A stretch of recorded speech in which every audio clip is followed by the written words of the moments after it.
ፈጥሮ ሳትሰስት ያለልክ በለገሰችው ድምጹ የተቹት ሁሉ ሳይቀር በዙሪያው አሰባስቦ በሐሴት ያስጨፈረ የመድረክ ላይ ንጉስ እንደነበር ይነገርለታል። የሀገሪቱን ዘመናዊ ሙዚቃ በምርኮ ውስጥ የዋለ ጀግናም ይሉታል። የሙዚቃው ንጉስ የክብር ዶክተር አርቲስት ጥላሁን ገሰሰ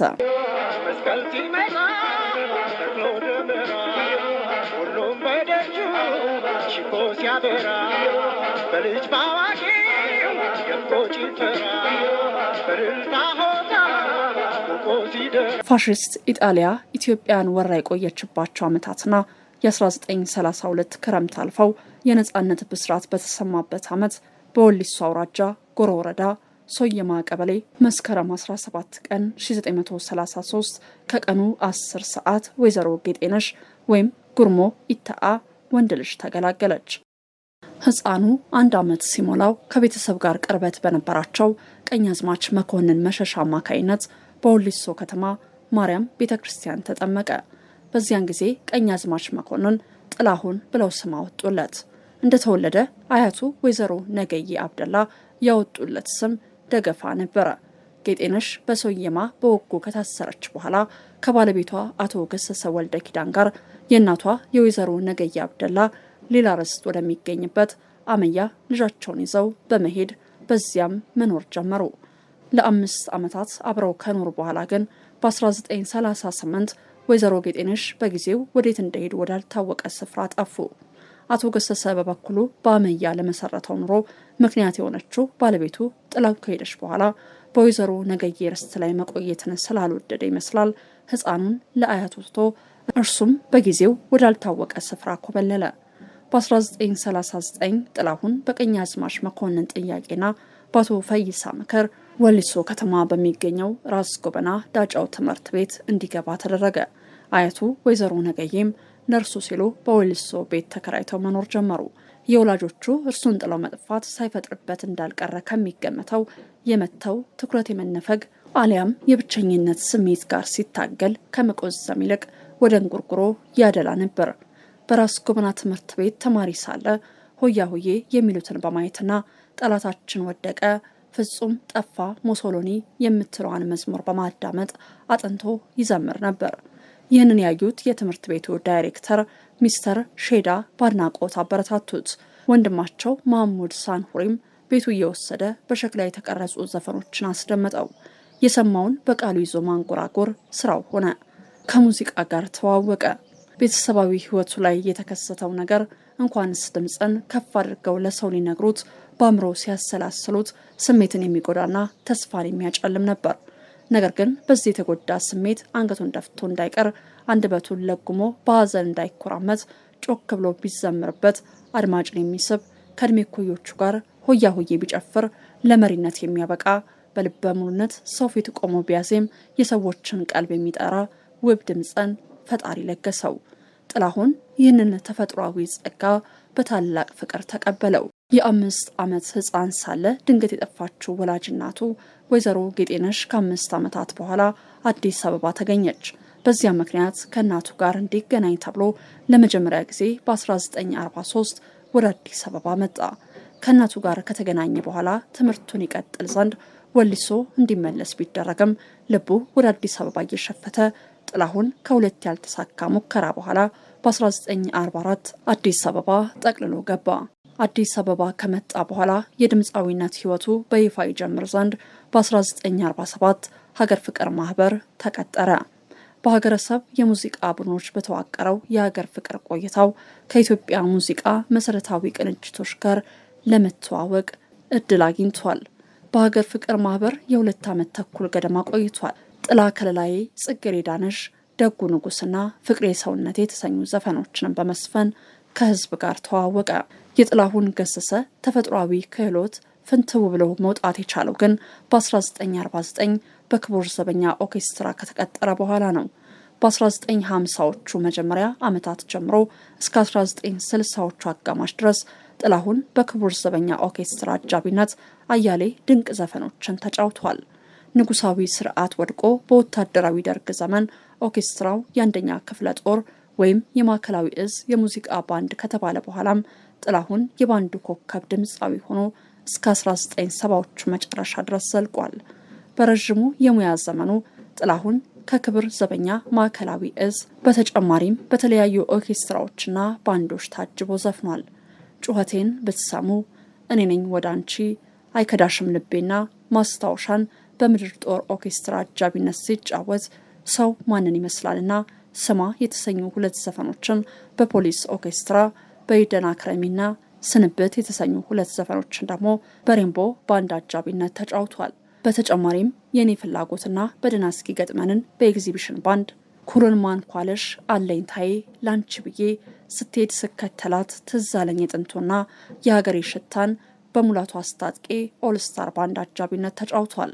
ውበትሽ ይደነቃል፣ ጽጌሬዳ፣ አካም ነጉማ፣ የቆለኛ ልጅ፣ ፍቅሬ ሆያላንችና ሌሎችም 5 ዘፈኖች የሚገኙበትን ካሴት በአይቤክስ ባንድ ጋር የሰራቸው ናቸው። የአይቤክስ ባንድ ከፈረሰ በኋላ በ1970ዎቹ መጀመሪያ አካባቢ ከተመሰረተው ሮሃ ባንድ ጋር በ1980 የ13 ወር ጸጋና በ1984 ደግሞ እንቆቅልሽ የተሰኙ ካሴቶችን ሰርቷል። በ1981 ጥላሁን፣ ብዙነሽ፣ መሐሙድና ሂሩት በጋራ ያወጡት ካሴትም በሮሃ ባንድ ነበር የታጀበው። ከሌለህ የለህምና ይህች ናት ጨዋታ አልበሞች የታጀቡት ደግሞ በዋሊያንስ ባንድ ነበር።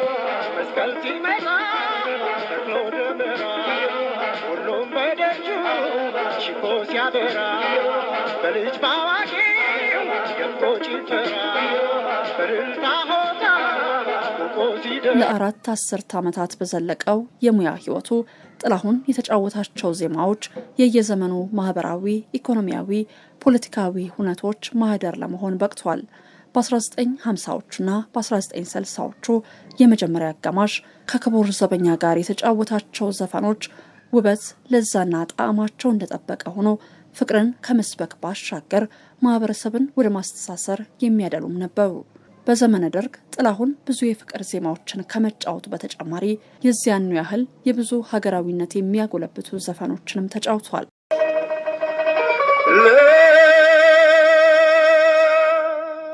ለውዲቷ ለእናት ኢትዮጵያ ታጥቄ ጠንክሬ የምሰዋላት ነኝ እኔስ ለአገሬ። ጥላሁን በረጅሙ የድምፃዊነት ህይወቱ በቁጥር ብዙ ዘፈኖች ብቻ ሳይሆኑ በብዙ ርዕሰ ጉዳዮችም ላይ ዘፍኗል። በህይወት ዘመኑ የተጫወታቸውን ዘፈኖች ትክክለኛ ቁጥር ደፍሮ ለመናገር ያስቸግራል። ክቡር ዘበኛ ኦርኬስትራ ሳለ የዘፈናቸው አሊያም በመድረክ የተጫወታቸው ነገር ግን የመቀረጽ ዕድል ያላገኙ ብዙ ዘፈኖች ሊኖሩ እንደሚችሉም ይታመናል። በርዕሰ ጉዳይ ረገድ ሀገር ፍቅር ማህበር ሳለ ከእድሜውም ትንሽነት ይሆናል ሀገር ወዳድነትን የሚመለከቱ ዘፈኖችን ይጫወት የነበረ ሲሆን ክቡር ዘበኛ ከገባ በኋላ ደግሞ ፍቅርንና ውበትን ከሚያሞግሱ ውብ ዘፈኖች ባሻገር የተለያየ ማህበራዊ ይዘት ያላቸው ብዙ ዘፈኖችን ተጫውቷል።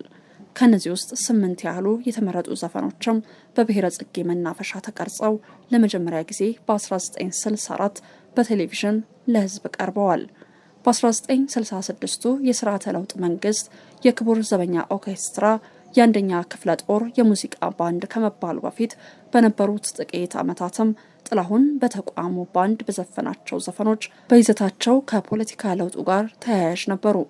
ወታደራዊው ደርግ የህብረተሰባዊነት ርዕዮትን እከተላለሁ ካለ በኋላ ኪነት አንዴ ለጭቁኑ መደብ አንዴም ለአብዮቱ መቆም አለባት ተብሎ በጊዜው መንግስት ለሚያካሂዳቸው ሀገር አቀፍ መርሃ ግብሮች ሁሉ የማጀብ አሊያም ህዝብ የማነቃቂያ ዘፈኖች ይደርሱ እንደነበር ጥላሁንም በዚሁ መንፈስ ለእድገት በህብረትን በመሰሉ ህብር ዜማዎች ላይ መሪ ድምፃዊ ሆኖ ተጫውቷል።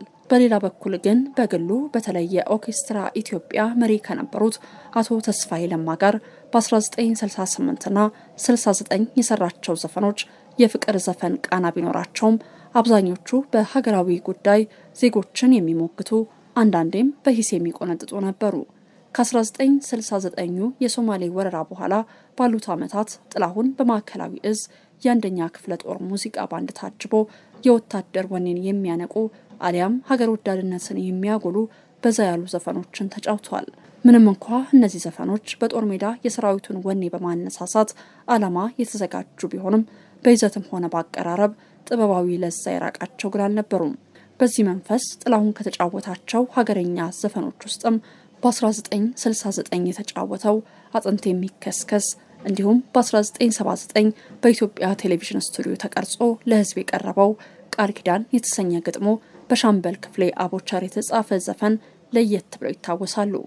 ቃል ኪዳን ባህር ማዶ የሚኖሩ ወገኖች ወደ ሀገር ቤት እንዲመለሱ በጥላሁን ጥበባዊ አንደበት የቀረበ የእናት ሀገር ጥሪ ነበር ማለት ይቻላል። በቴሌቪዥን ከተቀረጹ የጥላሁን ድንቅ ዘፈኖች ቀይ ሸሚዝ ለብሶ በልዩ ተመስጦ ለወሬ የማይመች የሚሰኘው ዘፈን ሲጫወት የሚታይበት በሚሊዮኖች ትውስታ ውስጥ የቀረ ነው። በሱዳን የቴሌቪዥን ጣቢያ የተቀረጸው ይህ ዘፈን ዜማው ለሱዳናውያን እንግዳ ካለመሆኑም በላይ ጥላሁን አረበኛ ማጥንቶ በሁለት ቋንቋ በልዩ ስሜት ስለተጫወተው በጎረቤት ሱዳን ጭምር ተወዳጅነትን አትርፏል። ጥላሁን የኢትዮጵያን የሱዳን ወዳጅነትን የሚያጎለብት ጤና ይስጥልኝ የሚሰኝ ዘፈንም አረበኛ ቀላቅሎ ዘፍኗል።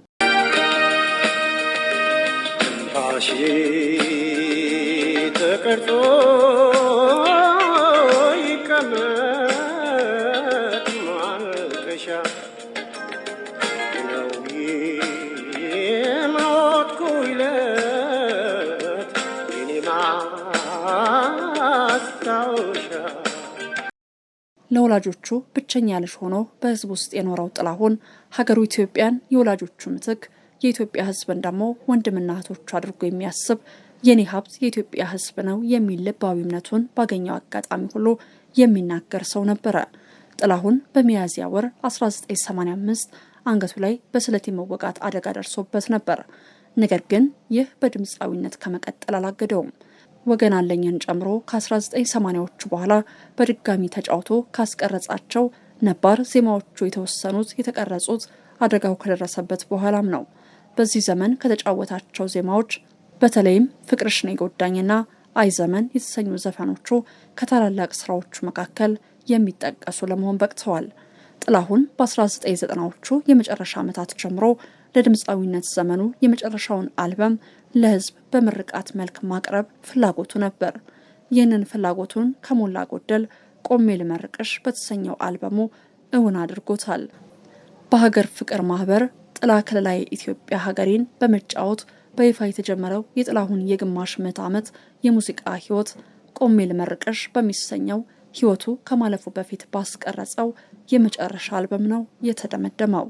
የጥበብ ህይወቱን ስለ ኢትዮጵያ እየዘመረ አሟሽቶ ስለ ኢትዮጵያ እየዘመረ ኖሮ ስለ ኢትዮጵያ የዘመረ ውብ ድምጾን ጣፋጭ ቅላጼውን አቻ ያልተገኘለት የመድረክ አቀራረብ ጥበቡን አሻራ እንዲሁም ልዩ የሀገርና የህዝብ ፍቅሩን አውርሶ የሄደው ጥላሁን ገሰሰ በድምጹ ሐውልቱን የተከለ ታላቅ ከያኒ ነበር።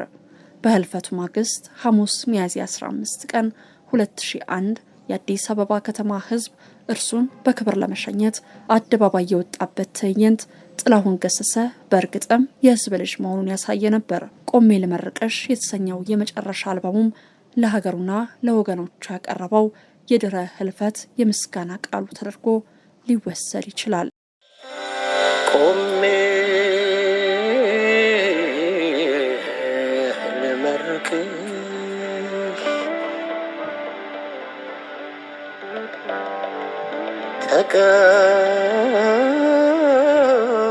ተቀበይኝ እማ